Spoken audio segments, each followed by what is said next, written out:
मियां मंशा साहब, जो माजी में जब आप कोई भी लिस्ट देखते थे पाकिस्तान में,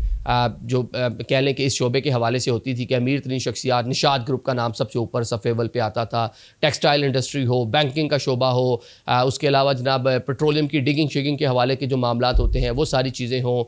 उसके साथ साथ जो पावर कंपनीज़ जिनको हम IPPs बोलते हैं, तो ये जनाब ग्रुप उसमें सफ़े अव्वल पे था। लेकिन अब जनाब ये 7वें नंबर पे आ गई है, नीचे चला गया इनका ग्रुप, बहुत सारे लोग और इनको क्रॉस कर गए हैं। मियाँ फैमिली के साथ इनका बड़ा गहरे मरासिम रहे हैं, नवाज शरीफ साहब की जो फैमिली है, बल्कि इनके बारे में कहा जाता था अक्सर ये हुकूमतें बनाने में इनका भी रोल बहुत अहम होता है। जैसे मलिक रियाज साहब के बारे में बात होती थी तो ये भी क्लेम करते थे बहुत सी जगहों के ऊपर, और इनके बहुत सी जनाब चीज़ें मशहूर हैं इनके बारे में कि कनाडा में गए हैं, एक होटल में अपनी वाइफ के साथ खाना शाना खा रहे हैं, तो वो खाना इनको बड़ा अच्छा लगा। ये स्टोरीज़ आप लोग सुनते हैं, मैं इसकी ऑथेंटिक नहीं है, मैं इसकी वो मतलब बता नहीं सकता कि सच्ची हैं कि झूठी हैं, जो एक वायरल चीज़ें मैं वो बता रहा हूँ। तो बेगम कहती है बहुत अच्छा खाना है जनाब इस होटल का, तो बुलाते हैं और उससे पूछते हैं यार इसका मालिक कौन है होटल का, वो कहती है जी वो पाकिस्तान के निशात ग्रुप और वो जनाब मियाँ मंशा साहब, तो मियाँ साहब खुद ही वहाँ खाना खा रहे होते हैं। भाई इस तरह की बातें भी इनके बारे में फेमस थी।